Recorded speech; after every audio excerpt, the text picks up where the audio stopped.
Bismillahirrahmanirrahim. Elhamdülillahi Rabbil alemin. Ve salatu ve selamu ala seyyidina ve seyyidil mursalin.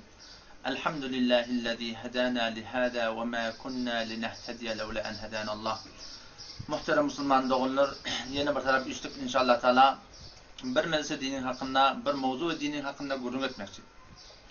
O yeni de bu gurrunun iri kadim işan helelen gurrun. Onun amrak kumulağatyandır, talimatyandır, cadu cembelekyandır, ya Huday hakkını aynadan görüyandır. O şüpharım adamdan hakkında inşallah Teala gurrun etmekçi. O ne mi deyip ki hayatında şıl adamlar şunkun biz cami ehlisine ol cemaat ve biz Türkmen ilimdi ulaqan bir fitne, ulaqan bir müşkülatlar şöyle duşar edildi. Ulaqan müşkül ve ulaqan fitnelerini şundan düşünsem olacak ki vakti ki Peygamber sallallahu aleyhi ve sellem Medine barında iki tayfanın arasını yarıştıracak olup barışına Peygamber sallallahu namaz cemaattan giza kaldı diye. Yani Peygamber sallallahu yanına şeyli bir namaz cemaat muhim da, şeyli bir erisi da ki bu hiç zamanla başka bir suretinde bir adam meşgul olup barışına Peygamber namaz cemaattan galallığı sabit değil. Ama iki tayfanın arasını yarıştırmaklık şeyle bir Peygamber yanına muhim zat bolansan, Peygamber şuna meşgul olup barışına nemeti iki namaz cemaattan gafil olur diye.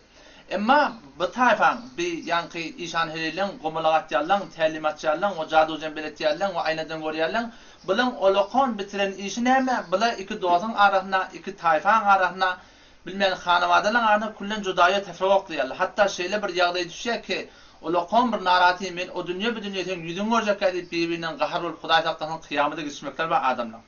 O bu müşkülatlarında bizim aramızda düşmekliğine ve şüpharım adamların iyine düşmekliğine sebebi ne mi? Hayatında biz Müslüman doğulur, biz öyle taalimi İslamiyemizden doğru suretinde haberimiz yok. Eğer biz evvelsak Kur'an'a ve sünnete, Allah Teala ve Muhammed Mustafa sallallahu aleyhi ve sellem bizim peygamberimiz ve bizim rahberimiz ve bizim muallimimiz her bir lahzi zindegiye bize nemettir de surat koyuptur. Eğer biz şuna amal etsek, hayatında şeyle bir adamdan gafından barmaklık hiç vadı hiç zamanı manatan icadeti yok ve hiç vadı hiç zamanı doğran olacak değil yani. Arada Hodel ovamının birine, ovamızda bir benden gelini yankı bokçasından bir çargada yitiriyor. O zaman sondan beylihin ödep, şeylihin ödep, ahir tafi bilmedi diye. Ne etmeli, ne form olmalı, bunu kim biliyor? Umuman zehirlerde şu form otururlu ki haşin işan hilli bilse bile amali. Kumulagat yani adamla bilse bile amali. Sondan ovadaki işan hillin yanına gitti diye şeyli memur çargadım yitirdim diye etti diye. Bu da mulahat tefinin beyli erçekti, şeyli erçekti, yüdüğün ağ tavadıp ahir dedi diye keten çargadını öydeki badılın oğlu aptırdı etti. Bu da sonra yüzüğünü sallab öye geldi kefine yazır aytsan bilmeyen hulahı yuvaşaqtan qaynatan yanına ağladı. Şeyle men çargadım bitirdim şimdi öydekiler alam olmadı. O zaman bala gelinden hevre qatı qıyın ordu diye o gelin hem aytyan gurrun näme öydekilerin meğer çargadı ya sen çargadın alar yalaq. Bir bozaqlat ya hulahı kep nire etti on badılları etti. Ona etti, mana etti nihayeten ne öyde bir geldi ağla basdı diye gelinden hemen doğurla. Nihayeten bir narazi näme sebep oldu diye. Yankı gelin bilen Şadamadı kullen öyden çıkardılar diye. Öyün kaptanlarını bir kötü öy salıp verdiler. Oğlum bir ne savat geçti diye. 2 yıl, 3 yıldan sonra yankı gelinin yardına düştü diye. Neme yardına düştü? Uy men şu çargadaki tapman yardım bir Huday Teala'nın benine sadaka veriptin diye aytdı diye. Yani o da vakti ki biz şeyle bir adamla iyiliğine düşüyat. O şeyle bir adamla kefine kulak atıyat. Nihayeten şeyle bir ulaqan bir müşkülatla bize sebep oluyor. Ve bizim dünya ahiretimiz nimet yaşlı hatarok diye yani hayatında. Ama eğer şu Müslüman gelin ayarlagan, eğer rahkar İslami'den, Peygamber'in sünnetinden haber olsa ne etme olurdu. Böyle bir adamın yanına barmaktan ki hayatına tövbe etme olurdu. O şunun etmeliği Peygamber sallallahu aleyhi ve sellem bir acib bir tertip koyuptur. O da ki neyme? Peygamber sallallahu aleyhi ve sellem ulamalar hadis rivayet etti. Her kimi ki ertesi akşam 7 taraf Sure-i Tövbe'nin ahirini okuysa. Hasbiyallahu la ilahe illahu aleyhi tevekkeltu ve huve rabbul arşil azim. Her kimsini ertesi akşam 7 taraf okuysa Allah Teala şonu hemme gamını bertaraf edecektir ve hemme müşkülatını Allah Teala şonu asan edecektir diye. Her bir kıyınçılık olsun, günahın darın direnli olsun, maamlan doğru maniyerim olsun, bilmeyen tükanın seni hepsi edecek olsun oğrayın elinden. Her bir müşkül ikiden adamların zindigini peşke diye şu Sure-i Tövbe'nin ahirinin ayetin bereketine ve Muhammed Mustafa sallallahu aleyhi ve sellem sünnetinin bereketine Allah Teala bizim hemme müşküllerini ne edecek? Halledecek dedi diye.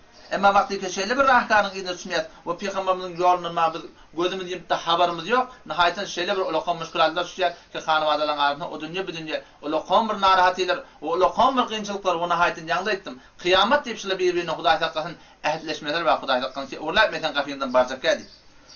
Ya varten Türkmençilerin arasında gözden dilden saklamak deyip bir dakika. Göz değmeklik diyenlerden ne yaparım? Önce bir sınır bileyli. Göz değmeklik diyen zat Peygamber sallallahu hak deyiptir. Şöyle bir mefhumda geliyor ki göz değmeklik hak, yani erkek adamı göre salar, boğaz diyanı qadana salar deyip diye göz değmeklik. Ama şu göz değmekliğin haykatı bolmaklık bilen, göz değmeklikten sen eğer oğlan uşağına göz değmeyecek olsan, oğlan uşağına göz değmekten saklayacak olsan ne etmeli? Haysi bir yola intikab etmeli. Bizim Türkmenlerin arasında umumen bir olakan yanlışlık var. Gözden dillenip ortadan ağzı takıp ya ortadan yılanmaç tak ya azarşak tak ya Huday takın donudun dişini oğlan uşağın boyunca takip et. Donudun dişi dilip bilen zade Allah Teala innema harrama aleykumul meytete ve deme ve lahmel khinzir. Birçok Allah Teala haram etti ölüyeten matlığı ve damakkani ve donudun etini.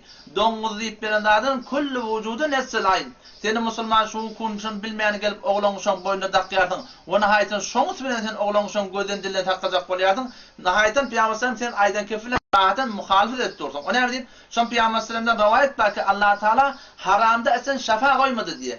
Hiçbir haramda Huday Teala şafa koymaptır ki seni Müslüman doğan bilmesizliğin üstünden gelip bir haram dadı oğlan uşağın nemettirsin boynuna tak koyuptırın. O nihayeten sen şunun üstünde nemetecek bolyardın. Dilden gözden oğlan uşağın takacak bolyardın.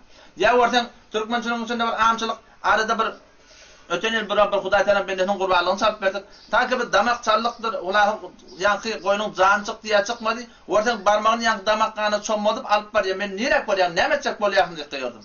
Onu söyle şimdi oğlan uşağın ben mağlayana derecek dedi. Türkmençilikte şey ihtiyacın dedi. Ben Huday Teala'dan sen bir koyayım dedim. Allah Teala donudun eti bilen damak kanı ikisini Kur'an'da bir yerde getiriptir. Yani donudun haram olşayak damakka nasıl porumlar haramdan. Seninle gelip durun bilmezliğin üstünden bu Huday Teala secde edilmeliler. İnsanın ilk mübarek yeri. Sen gelip durun bir anır başmış necis zat bilen donudun etinden denizden zat bilen sen oğlan uşağın mağlayasın Huday kanet diyardın. Ona ait şun üstünden ne sebep bile Allah Teala bilesin gülünde ne mi diysen şimdi etiyardın. Ama geleyli bir Peygamber sallallahu öz sünnetinin hakkında. Peygamber sallallahu şun hakkında gözden dilden takacak basan ne tertibi öğrettir. Gözden dilden takacak olsan inki behterin yolu şu ki biz öz oğlan uşağımızı kul auzu birabbil felak bilen birabbin nas okuyaylı ve çüflaylı. İnşallah şun bereketine kullen bizim ne edecek? Oğlan uşağımız dilden gözden takacak inşallah Teala. Ya gelse bir yeri ertibilen Bismillahillezî la yedurru ma'a ismihi şey'un fil ardı ve la fis semâ ve huves semî'ul alîm. Üç taraf okuysa. Allah Teala şun malını, canını hemmeden hepsi edecektir. Yertibilen bir yeri öyden çıkanla Bismillahi tevekkeltu alallah ve la havle ve la kuvvete illa billahi'n aytsa adamın teorine şeytan mı? O bir şeytana aydar diye sen şu adamı ne yaparım zarar verecek. Bu bir adamı ki Allah Teala'nın hidayet etti, kefayet etti. Allah Teala'nın hem işin boynalı. Sen şu adamı ne yaparım zarar verecek diye. Ama vakti ki Müslüman şeyle bir yağrılardan haber yok. Şeyle peygamberin yollarından haber yok. Nihayeten ortadan yılanmaçtır, azarşaktır bilmeyen. Ağlacadır. Ya oradan oğlan uşak ziyarete gidiptir, eline bir gökçe parçanda koyulan ketpiye. Ya oğlan uşak oradan eline ağlacı var. Ya oradan sarımtık deyiptir, o ham şol sarımtıktan şon hamana kutol çokol, eline bir sarcanak dak ketpiye. Müslüman doğun, şulan hiç bir gayti şeriat İslam taydan doğurdu. O menneteni Müslümanı ulaqam bir günahkası roqliye. Ulamalar rivayet etti Peygamber sallallahu oğlan ka Halime Sa'di radıyallahu anh'ın takaffulunu gelip bilen vatında Peygamber sallallahu boynuna ağır velatlar daklı diye. Oham yılanmaçtır, azraşaktır, Allah bile ne bilen, oham Peygamber'in bunları gözledi diye. Bile ne dedi diye. Onu dediler diye ki seni gözden dilen taklar dedi diye. Oham Peygamber'in bunları gözler, bunları men taklayan dedi diye. Bile ne azri men taklamalı dedi diye. Seni Müslüman şu hukukun gelip bir rişo ve esası yok zaten öz zindiginde piyade etiyakın. Bilmeyen ağlacadır, yılanmaçtır, azraşaktır. Ya şuna meni saatleri Müslüman doğan şulan hiç kayıtın oğlanmışın gözden dilden taklamaya. Belki yeni bir olakan bir müşkülata ve olakan bir günah kaçırgan emet ya Huday takkan şu duş etti. Ondan sonra da eğer karabatı biz öz oğlanmışımızı gözden dilden takacak olsak behterin yolu ki bundan berde biz ne değil doğal ile oğlanmışımızı. Ama doğanı kimden aleli? Doğanı talimatçıyandandır. Bilmeyen aynı oryandandır. İnsan helilerdendir. Bulardan bir hiç ondan doğa almak doğrudur. Sen doğa alacak olsan beyara başı bir beyaş vaat namaz zamanatına gayim alımdan almalı.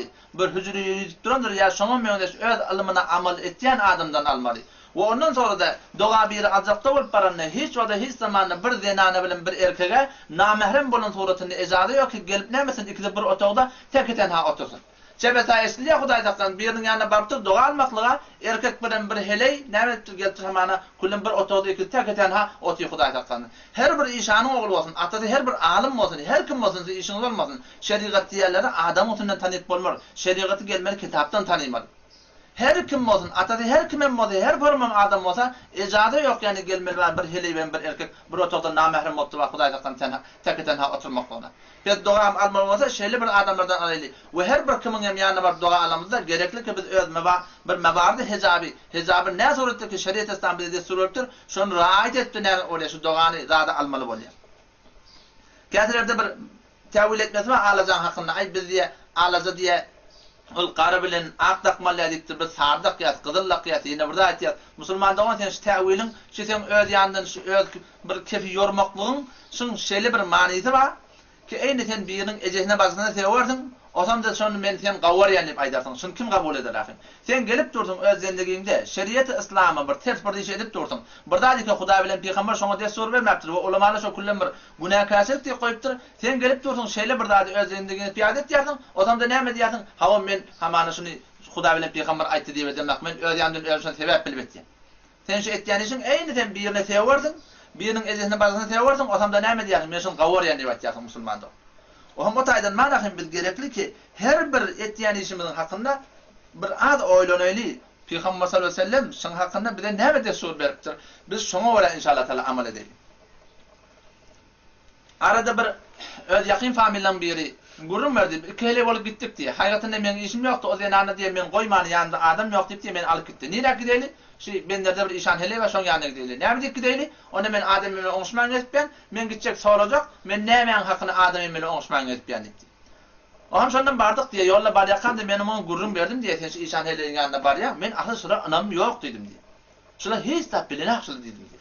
Onu da gideli goýmadan diye gitdik diye. Hem bardyk diye şeýle Oğlum şu ayalığın işçi tutuşun adamsın onşman etip şuna näme etmeli. Oğlum bu tefsirhin beýle yapacakdy, şeýle yapacakdy, şart etdi, şurt etdi. Ýüzüni aw etdi, oğlum ahyrda etdi. Sen o meşgap dol getirmeli. Bilmeýän 2 tane tawuk getirmeli, 4 tane boğalam getirmeli, adamyň şortuny getirmeli, elekir getirmeli. Min bir zat buyurdy diye haýgatyn.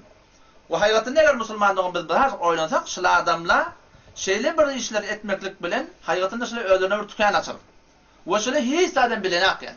Eger biz wagan şulan bilmeýärligini biljek bolsak, bu bir işaňy satjak. Iki dost bolup barın, iki boýdaş bolan barın, iki irenana bolan barın, her kim ya bir tekeden ha bolan barın, yalandan men falan adam ýitdi. Men bir men bir adam ogurlady. Ýene bir adam diýip barın, eger Hudaýa gasam şular eger şoň birim bizeli. Eger 100den biri şahyt üstünden düşün bir samak sumak edende. Haýgatynda şular hesap bilenak. Gerekli ki biz özümüz gideyli, göreyli şulan hesap bir adam bilýän ýa bilenak, yalandan ağlamşylap barayly. Hudaýa gasam şular hesap bilenak yani. O näme diýip ki haýgatynda şu gün biz musulman dogan Türkmen serada adamlar ýüreklerine şeýle bir jaýlaşypdyr, pikirlere şeýle bir jaýlaşypdyr şu işan helile bilýär. Ýene bir zat haman falan gymalagat diýen bilýär.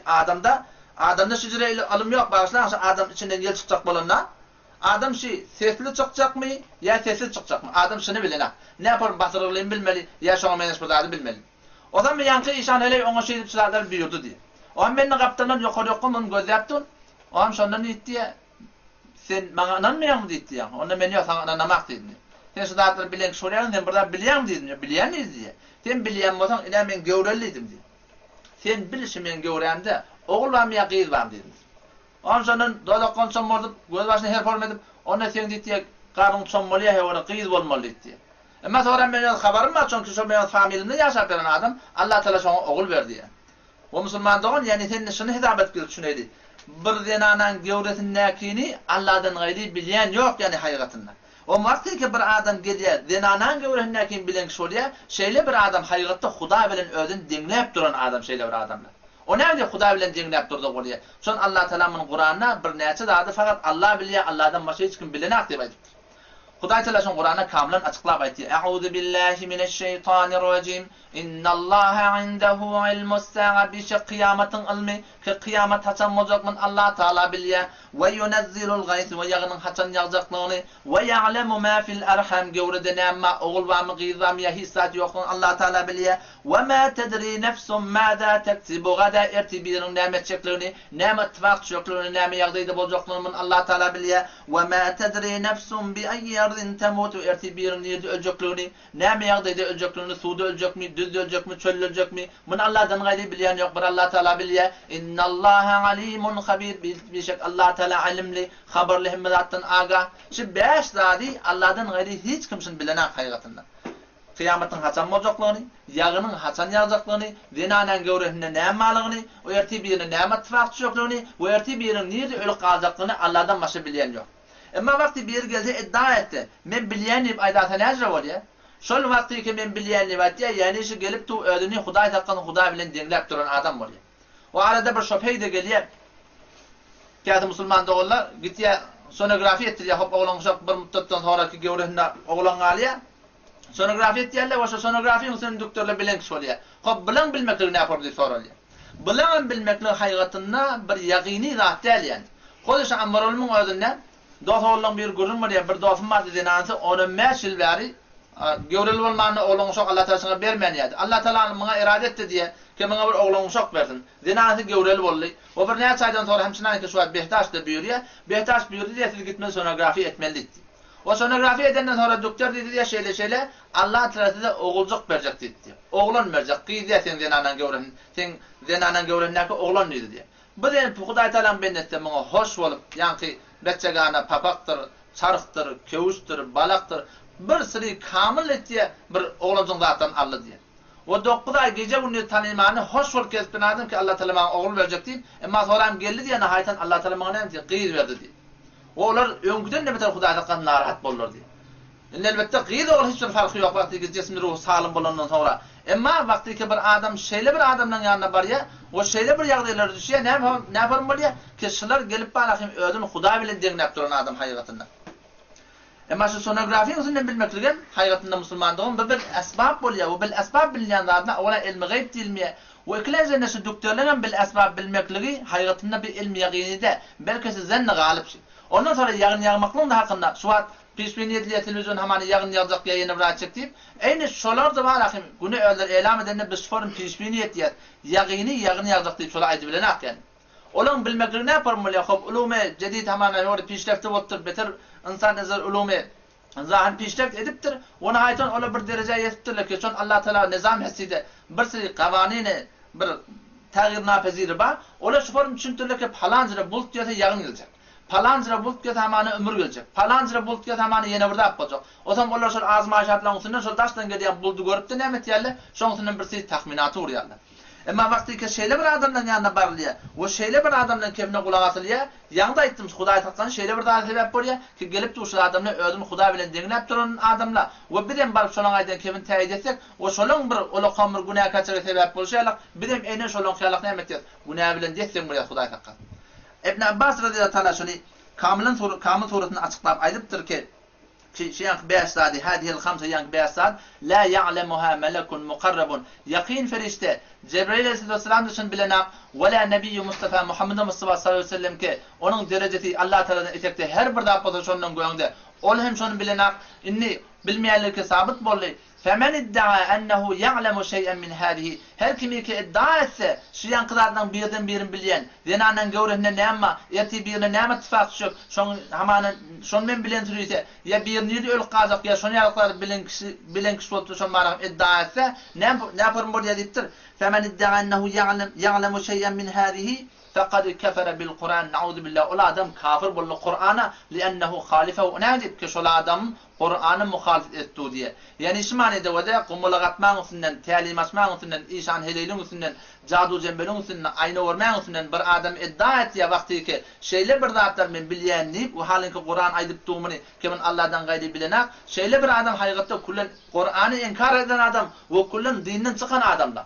O han wagty men seni musulman bilmezligiň üstünden, amlyň üstünden şeýle bir adamlaň ýanyna baryp, şolaň aýtýan kepin bir täýid etýär. Nahaýetde näme sebäp bolýar? Birem bir ola kamr günah kaçyra sebäp, birem kullan dinden çykmaklama sebäp bolýar Hudaý takdan ýani. O han wagty işte dinden çykmaly we dinden çykýar diýip aýdylanlar. Nahaýetde näme sebäp bolýar? Eger bir erki adam bilmeýäni şeýle bir insan helelen ýa şoňa menes kumalagat ýalan ýanyna barsa, şol adam hetmin gerekli kilemesin, öz nikahyny täzelemeli bolýar. Bu eger bir denana barsa hetmin şol adam şu denana näme bolýar? Öz nikahyny täzeleme bolýar. Ýoksam şeriat taýdan şol ikiniň de nikahy kullan dogry däl ýani.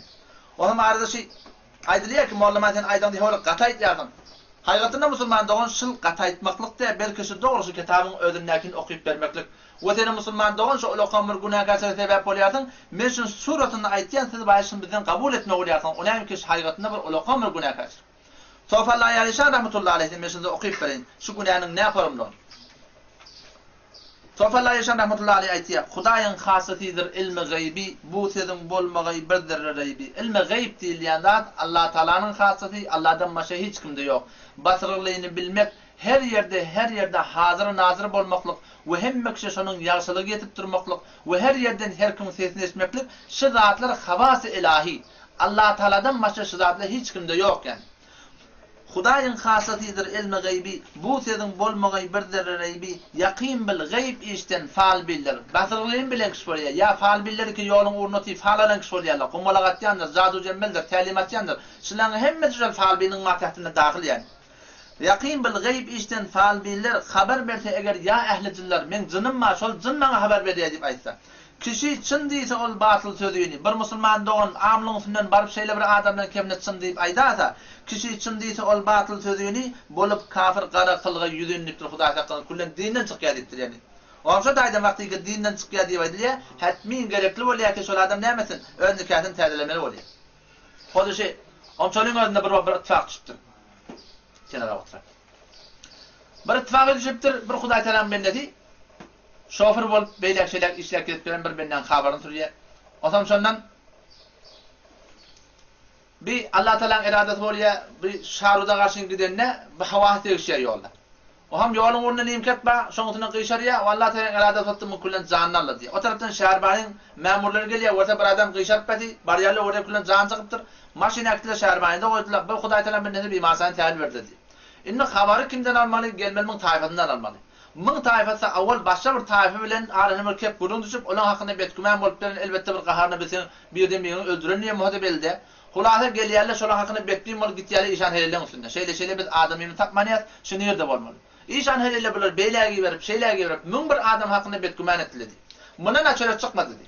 Odam gitdiler diýär kimin husuna ýa gumalagat ýalan üstüne. O da şu bir ming bir ýerge berip diýär bular diýär oňa muňa betgümen etdiler diýär. Soran bardylar diýär ýa tälimat ýanyň üstüne. Ondan naçara çykmady. Nahaýatem bardy diýär ýa ayna orýanyň üstüne. Bir adam bardyr ki Rahman men aynadan görýän bilýän diýen kişi bolýar. Ýymykala oglan etýärler, han şol oglanyň aydandan näme diýärler? Anadan kişi bolýar. O ham bir ayna orýanyň aýtdylar diýär, şeýle siz şarudyň ýoluna bir ýerde bir bağa bar. Şol bagda siziň adamyňyz zyndan etip goýupdyr, siziň adamyňyz şeýle diýdi. Bu Hudaý Taala bendiler şoň aydan kepine ananyp. Bir maşin bolup şondan nädi? Gitdiler diýär ýaqyn üstüne. Ýaqyn aydan ýerlerine bardylar diýär. Belide ýaqyn ayna orýanyň kökeden ýeri, salgy beren ýeri, şoň awal öz ýaşan ýerde bolsa bellide, şeýlerini geçip gelýärkä, men şahyny belläpdi hem bir benden şoň sunyny ağlaryny belläp gaýdan da bolsa bellide. Bardylar diýär bir bağa aýtýarlar. Bir nega barma. O mendan bar gurun etdiler, soradylar şeýle biz adamy mitip ýatrysda taqqap berýär, gören näde? Hudaý Taala biledi, mene habarym ýok, mene şu bagyň eýesi. Nega barma men diýdi. Men näme diýsin adamy nereden? Yo, maňa görýär, dogry jogap bilen tutup ýa bagyny nega bar ýeňişledi.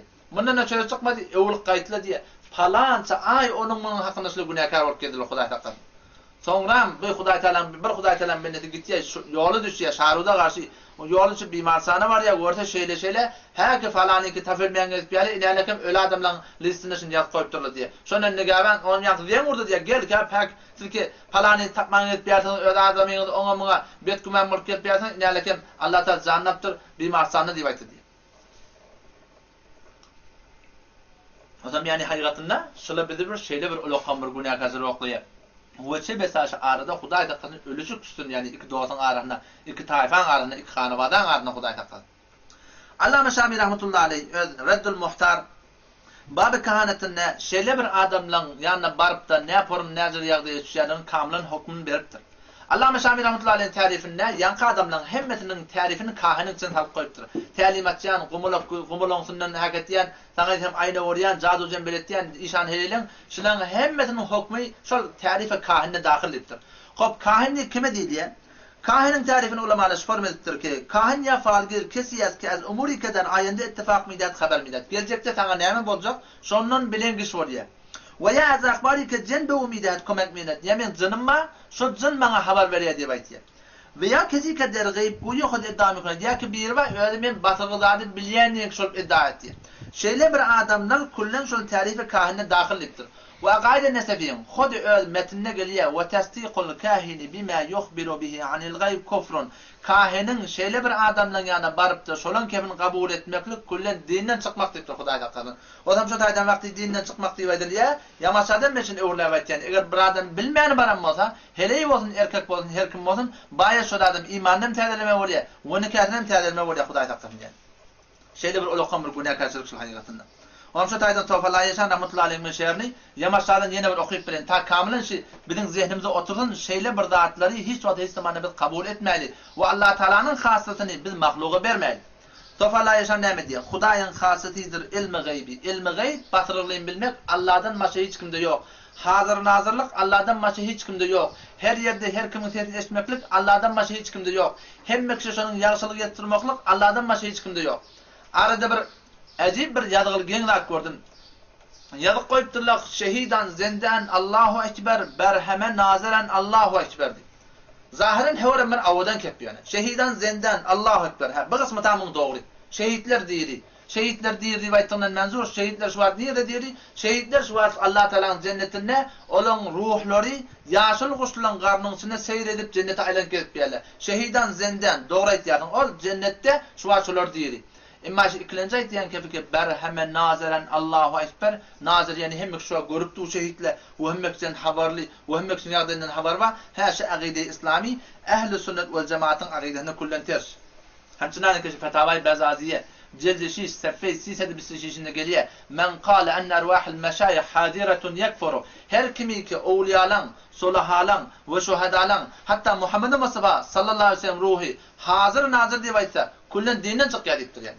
O näme diýip ki hazır nazırlyk haýgatynda Allah Taalanyň sıfaty we Allah'dan gaýry hiç kimde ýok şeýle. Peygamber sallallahu aleyhi ve sellem hakynda. Peygamber sallallahu aleyhi ve sellemden eýni başga adamlar ýalap hem elbette doğru ki son derece hemmedattan goýanda. Emma hazır nazırlyk diýen sıfat Resulullah Muhammed Mustafa sallallahu aleyhi ve sellem de kullen ýok yani. Hemçinani keşini Allah Meleknevi rahmetullahi aleyh öz fetawatynda Hulasatul Fetawaň gapdalyna Mecmuatul Fetawa Allah Meleknevi rahmetullahi aleyh fetawalaryny üçürtdirler. Şonna Kitab-ı Nikah'ın başında soraýar. Eger wagty nikah gowahan hazır nissan, şayet gerek etmeýän nikah etjek bolsaň, hop şayet ýok. Eğer näme diýýäňsiz? Zawj goft Huda we Resulullah feriştegan ura gowah kerden. Nikah sahih haýat şod ýani. Adamdy gelipdir, gelini aryp gelipdir. Ana indi şadamat aryp gelipdir, gelini nikah etmeli, hop şayet ýok. Kim şayet? Allah şayet. Hop nikah köçekden şek ýok. Resulullah şayet, ferişteler şayet. Şey diýip aýtsa şol adam, aýaşyň nikahda dogry bolýarmy, dogry bolmaýar. Nikahda dogry bolmaýar. O näme diýip? Ne fit tatarkhaniye reculun tezevvece imra'eten ve lem yahsurhu şuhudun şayet bolmasa onda aytsa faqala Huda ve Resulullah ya feriştegan ura gowah kerden Allah'ın şayet tutundum bunu ki müşkül yok Resulullah da hazır nazır şu an men bolup turan ýagdaýyndan habar bar diýip aýtsa feriştelerim şu an şayet diýip aýtsa ne form bolýar betalen nikahı kullen batıl bolýar dogryda ve keferen nakih naud billah nikahden kullen dinden çykýar. O näme diýip? La yetaqada enne Resulu vel melaike ta'lamul gayb. O taýdan ki Resulullah sallallahu aleyhi ve sellem we ferişteler ilmi gaybi bar diýip aýtdyň bolýar diýip. Yani wada şun şu form düşünmeli. Wagty ki bir adam bilmezliğin üstünden gelýär Resulullah hazır nazır diýip aýtýar. Şol adam yani Resulullah alimul gayb diýip aýtdy bolýar diýipdir. Ve tesma'un nida men ya Resulullah diýip çağıramda şol Resulullah men ya Resulullah diýmekdim eşitýär diýip aýtsa, şol aqide İslamiýet tertipdir diýär. Yani wagty ki bir ya Resulullah diýse, we Resulullah sallallahu aleyhi ve sellem öz gudraty bilen men kefim eşitýär diýip aýtsa, şol aqide ehli sünnet we cemaata halaf yani.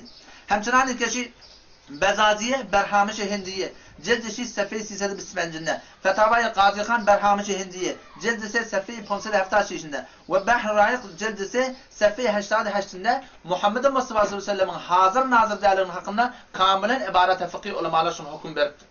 Elbette şairde ya Resulullah diýmeklik ne yaparım diýip soruyor. Bu bir mebhese bir değişiklik gurduğunda ama kâde oradan kâdeşim bir cencali ferbayet yerle camiede ki ya Resulullah diýmeklik doğru mu ya doğru değil. Müslüman doğun hiç bir aqideti kitapta ya Resulullah diýmelli diýen gurran kullen aslında hiç ondan gelmekdir. Elbette hop şu bir bana bir muğiyet cami, bana bir zaruretay cami bir sürü ulemalar hükümler beripdir.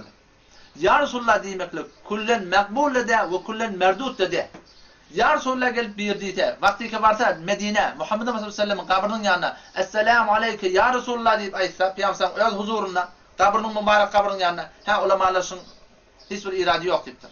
Ya gelse biri Peygamber sallallahu kıssalarını isteyen, narahat bolsa, gamgın bolsa, yüreğine bir gam gelip ya Resulullah deyip aytsa, mında bir cevazı var deyiptirler. Ya bir Muhammed sallallahu aleyhi ve sellem'in dastanı istiye, piruzilerinden, onun hoşluklarından yüreğine gelip de kabri muhabbet geliyor. Ya Resulullah deyip aytsa, muhabbet aden mında bir cevazı var deyiptirler.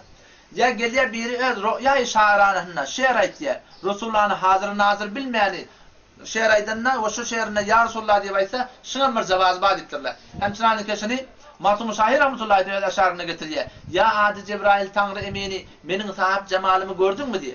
Hiç kim aydı bilmiyor ki Cebrail aleyhisselam getirip Martum Şahir rahmetullahi aleyhe nazır boluptur dedi. O ne diyeyim ki bir akide İslami ki Cebrail aleyhisselam fakat peygamberlere geliyor, ve şolara kitap getiriyor, ve şolara vahiy getiriyor yani. Ama vakti ki Martum Şahir rahmetullahi aleyhe ya adi Cebrail Tanrı emini, benim sahip cemalimi gördün mü diye aytıyor. Şu bir rü'ya işaretinde Muhammed sallallahu aleyhi ve sellem hazır nazır bilmeyen ayttığı yani. Ama Huday hakikaten biri gelse ya Resulullah deyip aytsa ve şu men Resulullah şu hazır nazır ve menin yağdayından haber var deyip aytsa Müslüman doğan şeyle bir etiqad ehl-i sünnet ve cemaatın kullen akidende kullen şey tersi. Elbette şu arada kâtilerde var öldürdü diye öldür bitçiye onun efendim esselamu aleyke yani ettehiyyatı da esselamu aleyke deyip aytıyordun. Kop kafı kitapta meğer Resulullah hazır nazır olmasa ne bir tane kaf kitap edip aytıyordun öldüyanın hayatından sonra öldü bitçiye yani şimdi. Tem haydi bir fıkhi kitabı gözde hiçbir alim ve hiçbir fakihi çünkü biz ettehiyyatı esselamu aleyke deyip aytıyız hiçbir fakih işini bırakım çatada yazmaktır ki çünkü kaf kitap Resulullah hazır nazır deyip aytmaktır. Ama baktıktan barat fıkhin görüyorsun hedayan gözde barda cildi yakını. Kavluhu esselamu aleyke حكاية للسلام الذي رده الله تعالى على نبيه ليلة المعراج لما أثنى على الله تعالى بثلاثة أشياء دي بيتي يعني مش السلام عليكم دي بيتي هم شنانك محمد صلى الله عليه وسلم شب ميراث الله تعالى يعني برنا الله تعالى السلام عليكم دي بأيتي أينن بده شو فرم حكاية سورة النايتيات يبتر يا صحابة رد المحتار السلام عليكم حقنا نعم دي الفاظ التشهد دي بإنشاء سورة النايتيات يعني بشوات رسول الله أزمس حلامي وربطوث دي أين شوات أزمس نايد بترون يالقتيت دي ve özün aydıp duruyor diye baydanna kâfirin zihnine şüphar batırıptır ki çünkü biz esselamu aleyke deyip özümü de aytiyat biz nauzu billah Resulullah hazır nazır olmalı. Halin ki vede bir enzire akide İslami şıbır sabit da ki vakti biz şu an ya Resul ya salavat iveriyet Muhammed sallallahu aleyhi ve selleme mahsus bir ferişteler var ki adamın salavatını Peygamber sallallahu aleyhi ve sellem getiriyerler diye. Ve eynen şu suretunna hadis ve inne lillahi melaiketen seyyahine fil ard yubelliguni min ummeti es-selam deyiptir.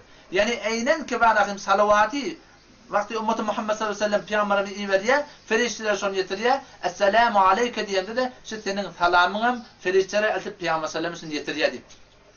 Ve bundan esselamu aleyke'den hiç vakti hiç zamanla belli bir etiqad ki getirme Resulullah sallallahu aleyhi ve sellem hazır nazır olsun hayatında şundan sabit değil yani ulemaların ayşına var. Sofal Ayşe rahmetullahi aleyhin gururunun başı değil. Hudaýyň hasasydyr ilmi gaybi. Bu seden bolmagay bir derre gaybi. Yaqin bil gayb işten faal biller. Habar berse eger ya ahli jillar kişi çyn diýse ol batyl sözüni bolup kafir qara kılgan ýüzüni nauzu billahi ondan mu'taqaddan Hudaýym saklagay bu raýbetten. Hudaý da Allah'dan gaýryny hazır nazır bilmeklik. Allah'dan gaýry özünden habarly bilmeklik. Allah'dan gaýry her kimin her ýerden eşdiýän bilmeklik. We Allah'dan gaýry şonuň ýagşylygy hemmesi ýetip durýan bilmeklik Hudaý taqqany. Keşe bir etiqad ehl-i sünnet ve cemaatın akidesine kullen halaf. Ama işte da vakti ki işan helilen yanına barlanna şulan yanına barmakla kofur değil ya. Kâti Müslümanların zihnine şüpherim geliptir. Ve şüpherim şüphe aydiliye ki Müslüman eğer la ilahe illallah Muhammedur Resulullah deyse her bir amali ve her bir etiqadi edeni bilenen şol edilen ve şu edilen işe ve şu edilen etiqada lafzı kufru şirk edip bolmayan bir etiqad var. Ve öylerden bir kaide çıkarttırlar. Ve kâvartan şu hakkında kitap yazıyorlar. Ve kaidelerde şeyler var ki ziddâne la yestemi'an iki tersat uyuşmaya Müslümandan müşrik bolmaz. Müşrikden Müslüman bolmaz deyip ödeyenlerin bir etiqad dürüttüler ve camide şunu demet yerler, tebliğ ettiler. Hakikaten şey ziddâne la yestemi'an diyen akida Allame Savi rahmetullahi aleyh öz tefsir savisinde ayet 82 Sure En'am'da o yerdeki Allah Teala ellezine amenu ve lem yelbisu imanahum bi zulmin ulaike lehumul emnu ve ulaikumul muhtedunun ma'tatına aydıptır. Kişi bir akida Mu'tezile'nin akidasıdır. Gurun nereden başladı diye. O vakti ki Allah Teala ayet nazil etti. Ellezine amenu ve lem yelbisu imanahum bi zulmin. O adamlar ki iman getirdiler ve öz imanlarını zulma kaçtırmadılar deyip ayıttı diye. Sahabenin zihnine şu zulüm diyen kelimeden zahiren olur günah masiyet diye düşünülür diye.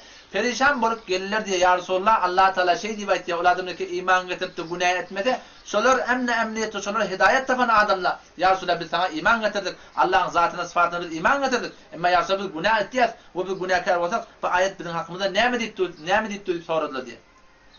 Peygamber sen soruldu diye, ayeti düşündürdü diye. Ki menzur bu ayetten ki zulüm deyip geliptir. Bunun günah maksiyeti atide belki şirk deyip ayıttı diye. Ve sen bari okuydu diye Sure-i Lokman vakti ki Lokman Aleyhisselam öyle oğluna ne mi diye? Ya buneyye la tuşrik billah ey oğlum Allah Teala şirk getirme zatınla, sıfatınla ve ibadetınla inne şirke le zulmun azim bir şey. Allah Teala şirk getirmeklik ve ulakon zulüm dedi diye. Vakti ki sahabeler bunu eşti, sahabeler'e sükun hasıl buldu. Ha, pek iman getirdi adam günah etti ve tövbe etti de hidayette bulacak. Ama adam iman getirdi Huday Teala zatını ve sıfatını ve ibadetine şirk getirdi. Huday Teala şeyde bir adam kullen hidayetten hali olacak diye düşünülür diye. Ama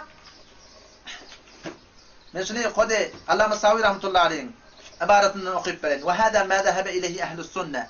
Ehl-i sünnetin akidesi şey ki kâvat Müslüman bir işe daya ki şul bir itiqadi tutmaya ki şunun itiqadi ve ameli kufr şirk deyip itlaq ediliyor.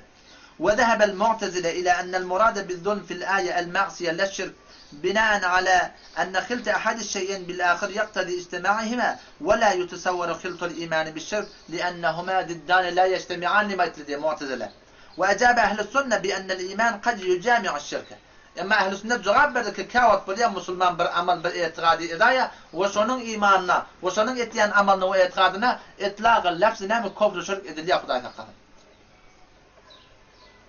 أما شده bir sualla ki ne yaparım boluptur?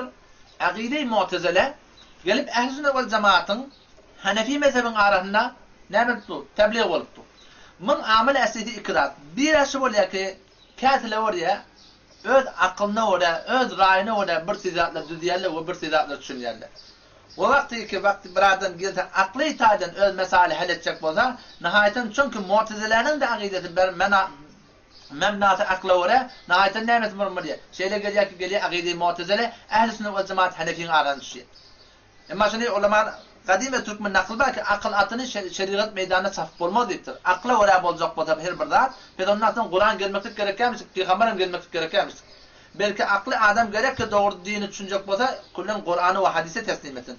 Ve ikinci sebebi ki insan bir öz özleri itikadi ve ameli lağzış yapmaktan sebep oluyor. O istinbatat şahsi az Kur'an hadis.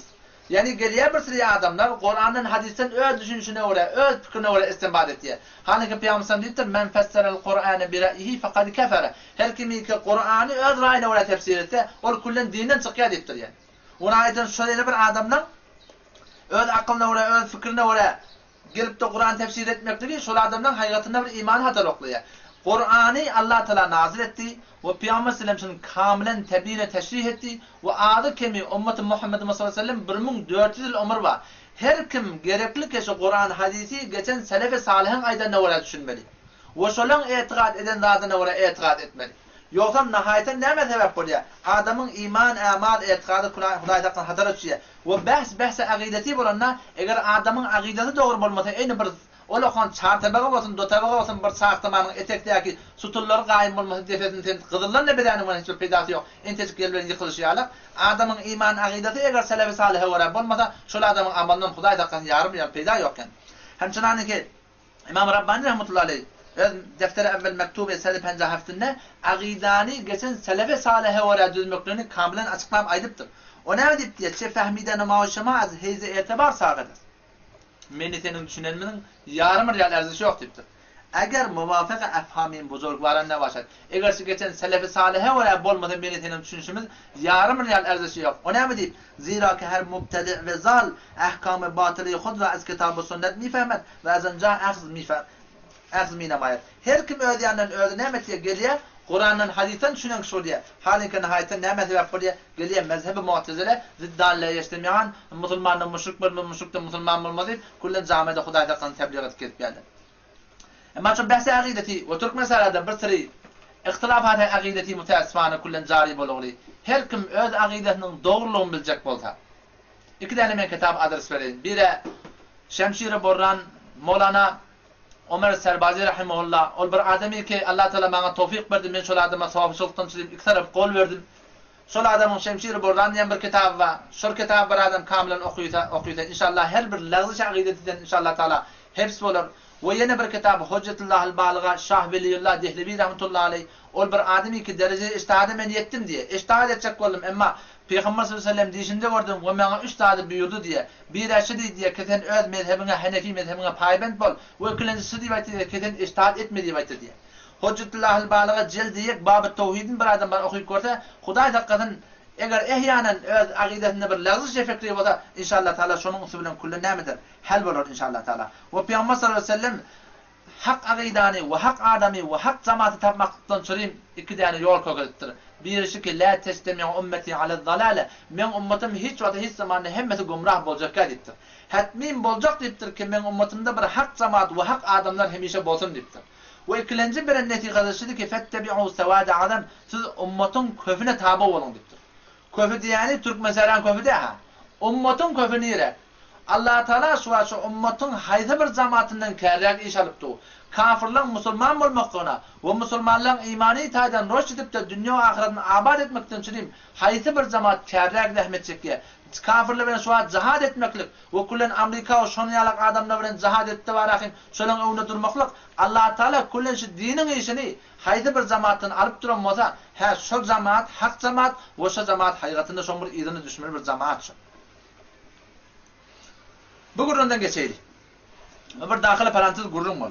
Bu bir asıl mebhesi hayatında değişiklik gururunda ama ne değil ki mantıkda bir sürü müşkülatlar her bir tane üzeri akideti ve üzeri ameli müteessifan cari bolugli ve gerekli kesidatlar inşallah Teala yavaş yavaş açıklayıp da düşündürülsün yani. Arada bir Huday Teala minneti bir kitap getiriptir. Falan meclis tutsan şicre sogap deyip anı diye koyuptur. Baştan yaxşı kitabı aktarıp gördüm. Huday yaşınsın ne? Hanefi mezhebin aslında fetvası yok. Özmen Hanefi diye ve Hanefi diye bir iddia et diye geliptir Şafii mezhebi, Hanbeli mezhebi, Maliki mezhebi. Fetva veriptir. Aha sen Hudaydan korkmayan akım. Sen eğer Hanefi'nin sunmasa sen ne deyip gelip avam feribi edip de var akım. Gelip de var akım bir gayri mezhebi Hanefi'ye sen Hanefi'lere gelip fetva veriyorsun Huday hakkında yani. Allah Teala hemizimizi bir bağım bir Kur'an-ı sünneti geçen selef-i salihin aydınına uğra diyenine uğra düşünmekle tevfik versin. Müslüman doğullar geliyor şeyle bize dua veriptir. Umumen Türkmençalıkta bir kelleti ağırsa, yüreğde ağırsa, yine burada olsa nihayeten neyme diye şeyle mi bana dua veriptir diye aytıyor. Dua vermek diyanat haykatı bir bağdat haykatında. Dua vermek diyanat ne yaparım ki Allah Teala bir sürü elfazda, ve bir sürü dualarda, ve bir sürü işlerde, ve kâzi işte cıllamsının Allah Teala bir sürü tesiratlar koyuptur. Ama şu vurun ki yani dua verecek adam, cadu cembel edecek adam, halan adam cadu cembel edip biliyor mi? Belli bir ihtiyar haykatında olur da yok yani.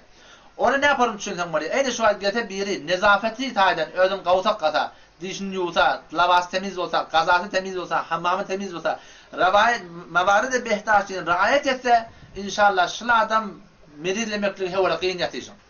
Ama ayette bir adam behtaçı tayden ödüm kavsaklamadan, nihayeten şu adam çalamdan merizlemekliği bir istidadı var. Aynen şu form, vakti ki biz namaz bolsa, namaz cemaat bolsa, hicab bolsa, zekat bolsa, teleke navardan kaçmak bolsa, teleke film gözlemekten kaçmak bolsa, teleke meclise barmaktan kaçmaklık bolsa, Allah Teala şu iman amalın bereketine bize nimet diye, hepsi et diye inşallah Teala. Ve eğer ehyanen bizim Huday Teala bir imtihan suretinde ya bizim kâfi eden işlemizin bela suretinde bizim başımızda bir telesimiz duayı da bolarsa, Allah Teala kullun duan bereketine ve Huday Teala sığınmaklığın bereketine ve kullun manahim kul auzu birabbil felak, kul auzu birabbin nas okuymaklığın bereketine inşallah Teala kullun şol çözülüyor.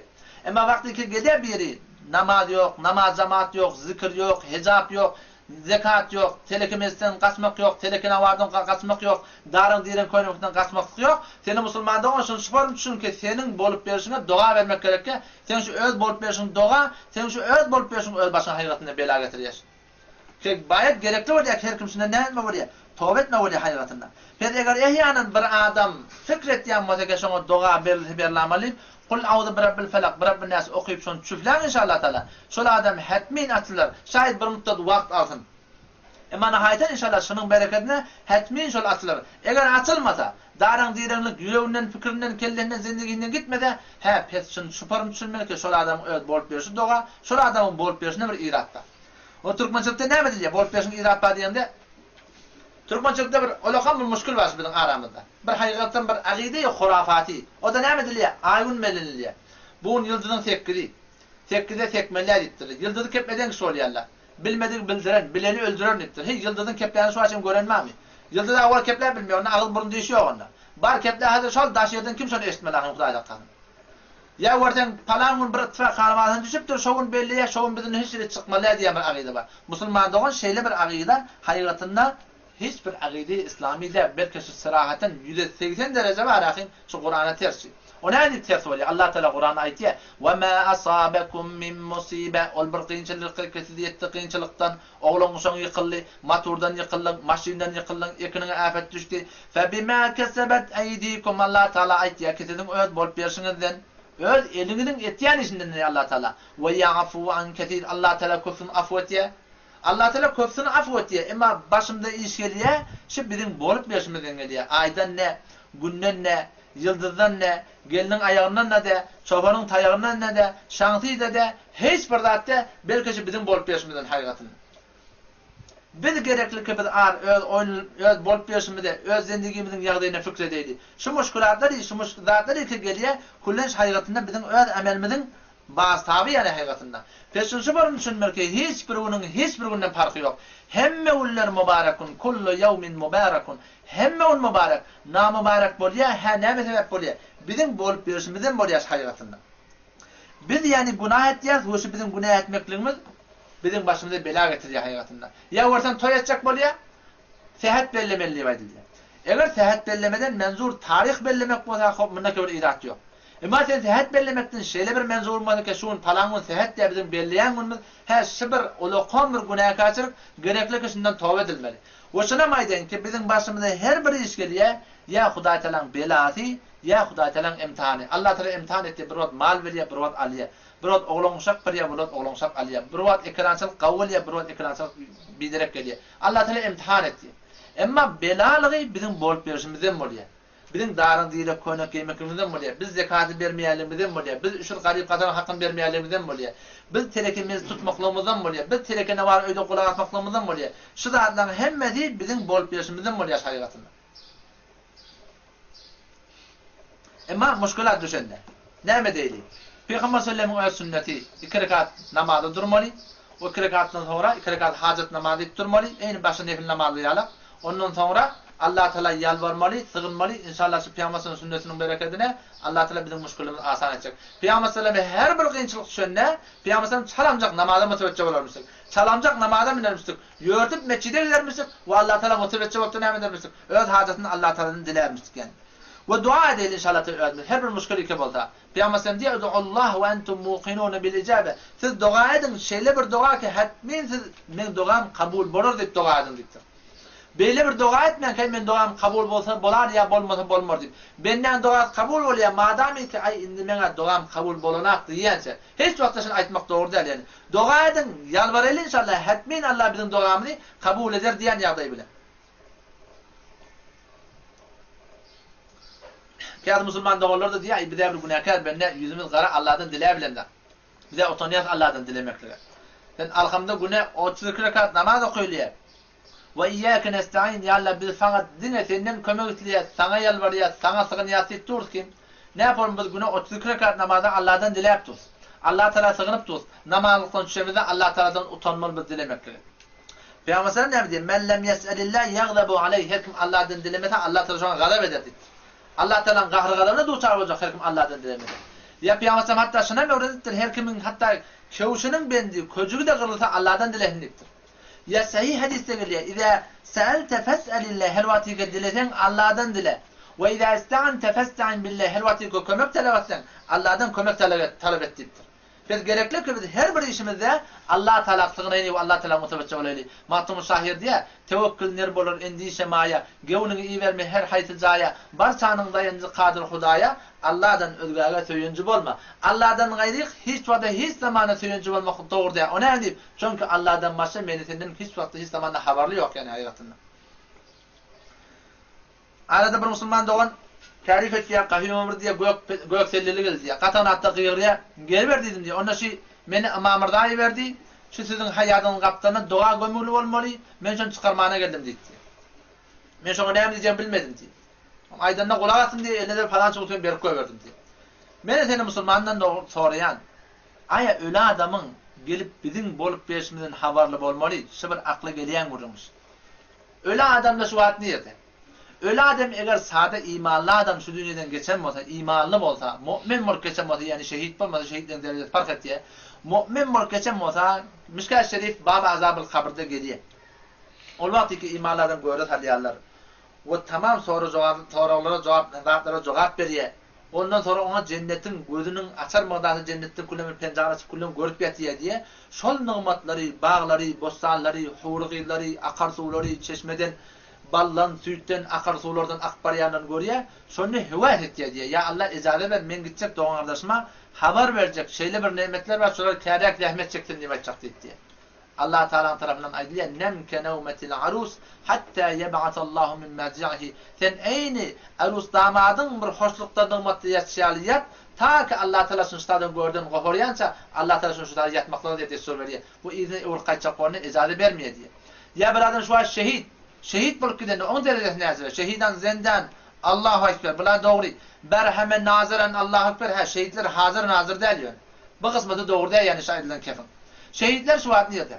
Kitab-ı Cihad Mişkat Şerif'te geliyor. O vakti ki şuhedalın ruhunu Allah Teala cennete salla diye ve onlar cennette yaşıl kuşların karnının içine seyredip cennete aylanırlar diye. Ol bağları, bostanları, hurgilleri, akarsuları, ol bir bilbilen şağır şuur edip bolup da kıyık çıkarıp bana hoş avazıyla görenler ol şehitler hüvayet etti diye. Ya Allah icazet ver, takaza etti diye. Bir de icazet ver ya Allah biz uğurlup doğan kardeşimin yanına gidecek. Şunlara haber verecek diye şeyle bir nıkmat bağlanıyor. Ta şunları kârek rahmet çektirdiler. Kuşuş ettiler. Allah'ın ona cihad ettiler diye. Allah Teala keplemedi diye. Yine bir taraf takaza etti diye. Allah yine keplemedi diye. Yine bir taraf takaza etti diye. Allah Teala yine keplemedi diye. O vakti Allah Teala gördü diye ki bunun başka takazatı yok. Onları cennette raha etti diye. Bu boynallı diye ki men sizin tarafınızdan özüm haber vereyim diye. Bu şey Allah Teala ayeti nazil etti. وَلَا تَحْسَبَنَّ الَّذ۪ينَ قُتِلُوا وَلَا تَحْسَبَنَّ الَّذ۪ينَ قُتِلُوا ف۪ي سَب۪يلِ اللّٰهِ اَمْوَاتِ siz güman etmeyen ol bir adamlar yine ki Allah Teala'nın yanına öldürülürler. Onlar şehit edilirler. Onlar siz öldürüp güman etmeyen. بَلْ اَحْيَاءٌ عِنْدَ رَبِّهِمْ يُرْزَقُونَ belki onlar diri öz Rablarının yanına rızkı yerler. Şehitler kitapta diye. 7 kat atmanın üstünde cennet var diye ulamalar. O cennette onlar seyredip aynen kesip yerler diye. فرحين بما آتاهم الله من فضله ويستبشرون بالذين لم يلحقوا بهم من خلفهم ألا خوف عليهم ولا هم يحزنون يستبشرون بنعمة من الله وفضل وأن الله لا يضيع أجر المؤمنين. Allah Teala imanlı adamların ecrini zayi edecek dünya ve ahirette deyiptir. Biz gerekli ki her bir işte imana amale olan inşallah Teala biz amel edelim. Biz vakti bir adam geliyor Mene mamırdayı ver diye yine bir atibay diye biz şeyle bir adamın kefine anam etmeydi. Türkmençokta değil ya ölü yara hantama diye. Ölüyün öldü bizden hantama. Sen ne yapalım ölü sana adamı vermeli ve senin bol persinden haber olmalı. Hemçinan ne geçeni İmam Rabbani rahmetullahi aleyh öz mektube sedi pencano defter evveline ölüyün hantamalarını kavusa urutunda düşündürüyor. Bir Huday Teala'nın bendenin ata ölüptür şol oğluna namiye diye. An ferzan şibe-i sabırla piş giriptir. Sabırlı bol kıyık çıkarıp görmediptir. Piş refteganla be sadaka u dua istiğfar mumeddi muaven başan. Geçelleriniz var şol dua edin şakımla istiğfar edin. Sadaka verin şol ölüyüdün kömekçisi olun diptir. O ne bileyim? Kemmevtara eşeddi ihtiyacet bi imdadi ahya. O ne bileyim ki ölen adamların beter ihtiyacı var diğer adamların kömeğine diptir. Her bir kısmetinde. O sonra hadis aytdı. Mel meyyitu illa kel garik. Peygamber aytdı diye ki ölen adam aynı garip olan adam yalak. Yenteziru da'veten telhaquhu min abin ev ummin ev ahin ev sadiqin. Ölen adam muntazir son doğundan, enesinden, atasından, doğusundan son yüzünden bir doğa barar deyip diye. Ve behterin hediye ölümüde Peygamber ne deyiptir? Siz şolan hakkında istiğfar etmekle ya Allah bizim ölümümüzü bağışla deyip aytmak deyiptir. Ama Türkmençilikte diyorlar ki öyle ayan dire gümenliğe, öyle ayan ne ayttığı bir de ki öyle şu an bizim bolup yaşımızdan haber olsun. Öyle ayan yani şu an cennet ayan boluptu öllere. Dire gümen he bizim hakkımızda henüz gümen. Eğer sen de ki bir sonra imanımız var. Ama ola aynul yakiniyetli görüp durla olara ayan. Bir de ilmul yakin bir de imanımız var. Ama biz onun hayatında göremdik yani. Pes vakti ki şeyle bir adamlar geliyor ki Mamırdan beni verdi ya men falani verdi ya yene evlat dedi. Şeyle bir adamla bu kebne hiç vada hiç zaman ananmaydı. Bu hayatında şolan aytyan kefi bir kullem bir yalan bir kep yani. Allame Suyuti rahmetullahi aleyh Şerh-i Sudur'da ölülen yağdayından aytyan. Bir iki tane hadis neyse da okuyup verin inşallah Teala. Ölür yağdayı ölümden sonra ne yaparım var ya. Sefeyi deviste bir sünatında geliptir. Peygamber sallallahu aleyhi ve sellem ayetiye diye inne amalakum tu'radu ala aqaribikum ve aşairukum minel amwat bir şek sizin amallarınız sizin yakın kardeşlerinize ve tayfanıza arz ediliyor. Bu da ki ola gelip bizim bolup yaşımızdan haber olsun. Allah Teala bizim bolup yaşımızı ölümüze ayan ettiye diye. Fe in kana hayran istabshiru eğer bizim bolup yaşımız kavvasa ola hoş oluyorlar. Ve in kana gayra zalika yo bizim bolup yaşımız günah kaçırıp bir namazida, bet namazida, bet hesabida gösterem olsa قالوا اللهم لا تمتهم حتى تهديهم كما هديتنا. Olur dua et diye kabirde yatan yani ya Allah bizim şu ölümümüzü diğerlerimizi öldürme olur. Ta ki şöyle hidayet tafinca hem zinanı ki ya Allah bir hidayet ettin. Şöyle hidayet tafinca ya Allah şöyle öldürme olur deyip dua et diye. Ve yine geliyor. Peygamber sallam ayıptır. Tu'radul a'malu yevmel ithneyn vel hamis alallah. Amallar döşembe ve perşembede Allah Teala arz oluyor.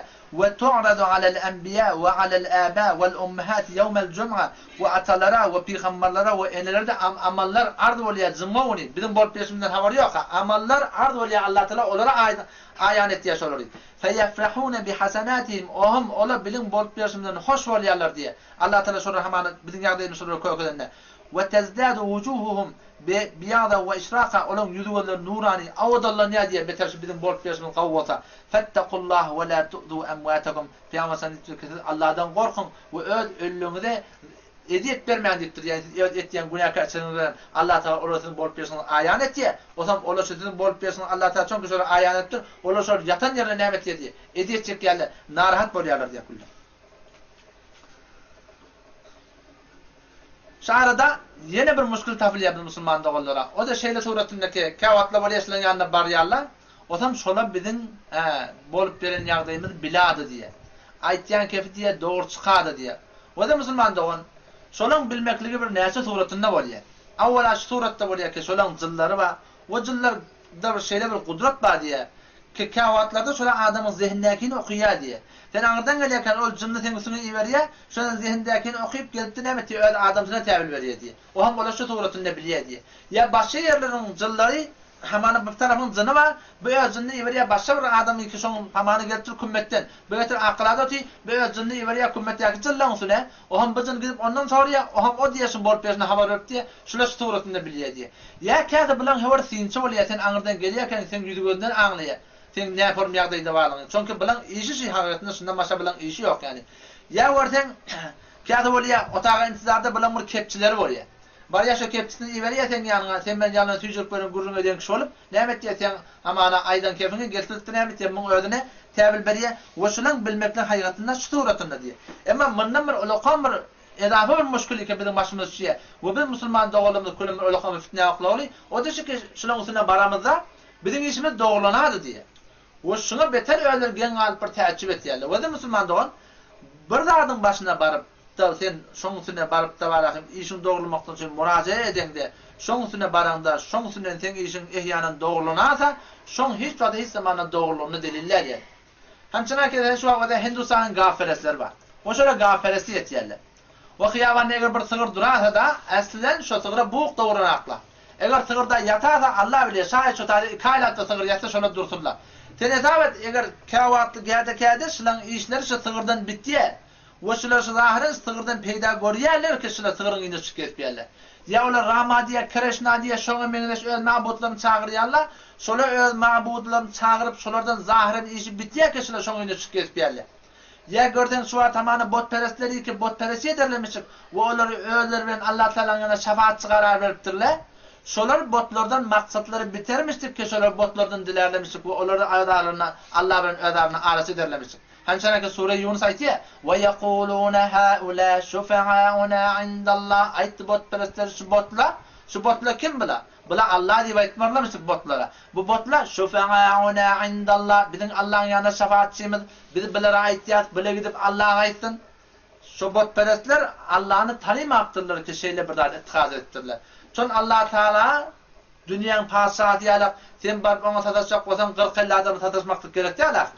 Allah Teala bir zat iketen 3 bol köpesen Allah Teala 4-nsi, 4 bol köpesen Allah Teala 5-nsi ve huve ma'akum eynema kanu şol Allah Teala her ýerde bolsaňyz diýipdir. Şol Allah bilen sen köpleşek bolsaň, we sen şol dileňe işe ýetirjek bolsaň, sen arada bir ara tutup da barahym oňa ýetirmekligi olar şonu düşünilmekdirler. We aýdypdyrlar ki biz botlara sığınýar, biz şulara aýtýar, bile gidip Allah Teala aýtsyn diýildi. Hançana kişimetlebi Tefsir-i Kebir İmam Fahrettin Razi rahmetullahi Kamil'in suretini açıklayıp düşündürüptür yani. Ya şu atayı hitap edip Mesih'iyle var. Ya İsa deyip çağırıyor. Ve İsa aleyhissalatu vesselam'ı özlerine hazır nazır biliyor. Ehyanın şılan işleri İsa aleyhisselam'dan bittiği kişiler İsa deyip çağırıp gelip geldi. Halin ki Sure-i Ma'dan ahirine geliyor erti kıyamet günü. Vakti ki İsa aleyhissalatu vesselam getirecek Allah Teala. Ve tamamen Mesih'ileri de getirecek. Ve sonra İsa aleyhisselam Allah'tan soracak. Ey İsa, sen aýtdyňmy Beni İsrail'e teni ve tenin eneni ilah tutullar, Hudaý tutullar, sen aýtdyňmy diýip aýtjak diýe. İsa aleyhisselam jogap berjek. Ve kuntu aleyhim şehiden ma dumtu fihim ya Allah. Men Beni İsrail'in gowmundan habarym mady. Şolaň bolup berişinde näpar ýagdaýdy, öz ýagdaýyma wara habarym mady. Haçana çellim. Ma dumtu fihim ma dami ki şolaň arahyndadım. Felemma tewaffaytani ya Allah, ol wagty ki sen meniň asmana götürdin. Kunta enter raqib aleyhim ya sen şolaryň negahbanyň ya Allah. Ve ente ala kulli şeyin şehid ya Allah, sen her bir zatdan habardar.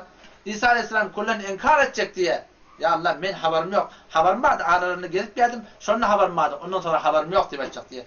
Ve eýnen şuparym erti kıyamet günü Muhammed Mustafa sallallahu aleyhi ve sellem Sahih Buhari Suriye tefsirine getirýär. Suriye En'am'ın şu ýaqa okuyan kısmatymda. Peygamber sallallahu aleyhi ve sellem tarif etýär. Erti kıyametde men ummatym bir migdaryny cehenneme aşyn alyp barýarlar diye. Hudaý tarapdan şolardan bolmakdym.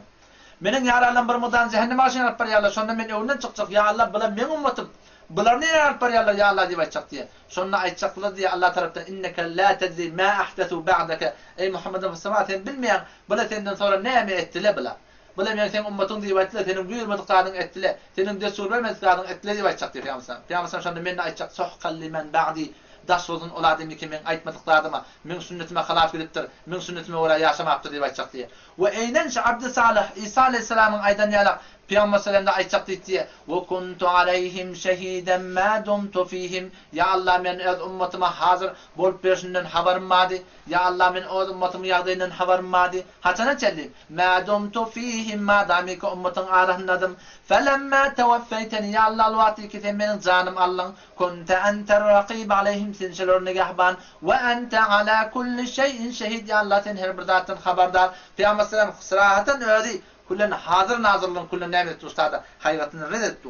Ama şunu düşüneýlik ki wagty ki şu Mesih ile ya İsa diýip çağırýar we zahiren şonuň işinden dogulanaýa. Şu hayratynda İsa aleyhisselam erti inkar edecek we hiç hayratyndan men habarym ýok diýip aýtjak hayratynda. Biz wagty ki biz şeýle bir zat bilen üstüne barýar we şolaň üstünden zahiren biziň işimiz dogulanaýan ýaly hayratynda awala ýylla oýullan bir işin üstüne gatnap berme şolaň iş dogulanaýar. Aýda ile bir dogulana hada bar ahyň hayratynda şol dogulana Allah Taala şonu dogulýar. Ne formulya? Şu formulya diýende Allah Teala'nın ilminden awal geçipdir. Sen derdin 15 şundan 20 bundan gawalacak. Sen Allah Teala sığınmadın. Allah Teala'nın sünnetine wara, Allah Teala'nın tertibine wara, Peygamber'in sünnetine wara bolmadın. Oň afynda bardın, maň afynda bardın. Oňa aýtdyň, maňa aýtdyň. Batyl ýollara sen gittin. Ona haýtan 15-nji gün ýa 20-nji gün ki Allah Teala şonu gawalacak diýipdir. Falan işan, falan gomalagat ýandan bardın. Şu taýda sen Allah Teala sen şefa berdi we sen nefik etdiň ki men şundan gawaldy. Ya geliyor Allame Alusi rahmetullahi aleyhi tefsir Ruhul Mani'de getiriyor. Şeytan ne gelip bir adam bokurdandan tutuyor diye. Otam tutanna demasma sadaşet diye. Ham şeytan adam gomrah edecek ol. Oňusyny berýär, muňusyny berýär. Gomrahat ýanyňa işanelyňyň ýene bir adamsyny nahaýatan gomrah edeceğini etdi diye. Şoňa hakyny etiqad etdi. Sonra bokurdan goý berýärdi. O da kulle nämet diye kabul etdi. Ya Abdullah ibn Mesud radıyallahu hakkında kitaplarda geliyor ki baktı ki Abdullah ibn Mesud radıyallahu biri gidipti diye ulup gelene denazı görünmedi diye Abdullah ibn Mesud sen gidende ben gözüm ağrıdı diye. Onun üstadda bir tane Yahudi alim var ben gittim şondan dua aldım diye. Dua almakta ayıbı yok ama o gidiptir bir gayri seviyeden dua alıptır. Ben şondan bir dua aldım diye. Onun gözüm kavuladı diye. Ne yapalım onu yaşlı diye. Ondan meğerde var diye. Şeytan gelip sen gözüne yakın sokandır. O ham seni eltendir, o seni bir batıl dadın seni. O ham şoň ýandan gaýdanda şeytan nasihat çekendir. Tendi gözün gawulandyr diýdi. Başga bir ýagdaýy ýok diýdi. Biz musulmanlar üçin kamilen biz düşüneýli, ki şeýle bir adamdan üstüne baranda zahirin işin dogrulyna ýa-ýa şulan hiç gaýry hesap bilenek we hiç wagt hiç zamana şulan üstüne meşgulem çözülenek. Belki şun Allah Teala çözülýär we biz bilmezlik ýüzünden oňa maňa şun haýatyndan biz nisbet berýär ýani. Wagtyn tagriban tökülüp bardy. İnşallah Teala biz seýdeyli her bir tertibi zindagimizde Allah bilen Peygamberin aýdanda wara bolayly. Eger biz Qur'ana wara sünnete wara ýaşamakly kasetsek inşallah şunun bereketine bizim dünýä we ahiremiz abad bolar. Arada bir kitabı vardır. A'mal-ı Qur'ani Eşrefeli Tanvi rahmetullahi aleyh ýazan kitabı ki şonu Gulam Muhammed Serbazi rahimehullah tercüme edipdir. Şol kitapda Hudaý Teala bendeki kan dualary ki ýazmalydyr, içmelidir, dakmalydyr. Şoňa zatlary we kullen ýazypdyr. Haýty bir zatlara gerek bolsa. Kämmelçiliklen kan ýagdaýlaryň maňa dua şonu getiripdir.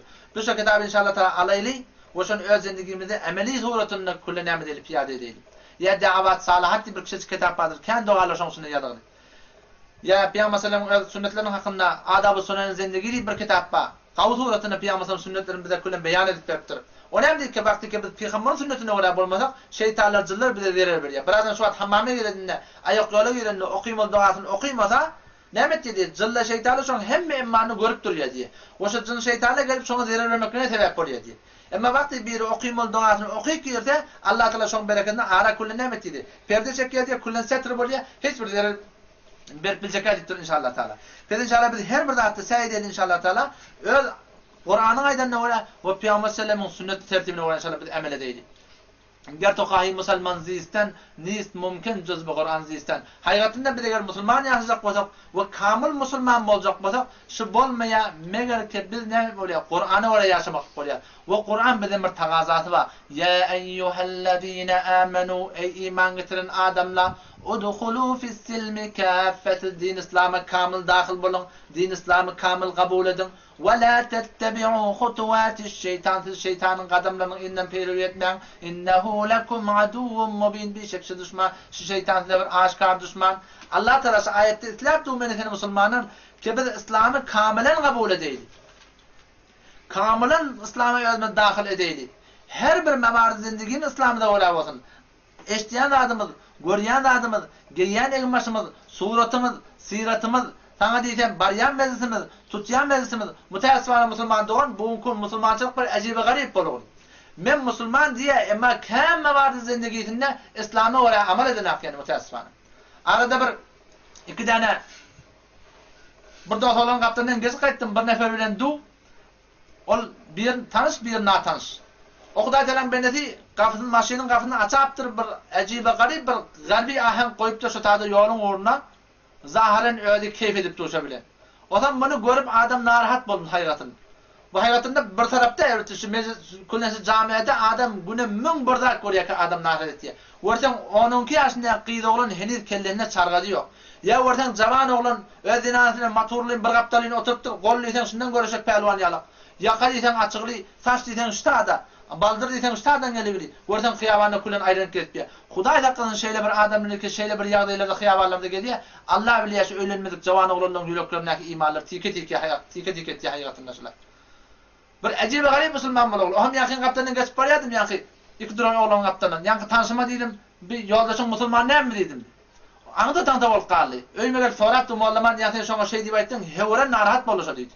Men hayatımdan narahat bolum dedim. Sen bar şondan sonra dedim. Ya sen özünden sonra aynı dedim. Şeýle bir musulmançylyk nerede bar?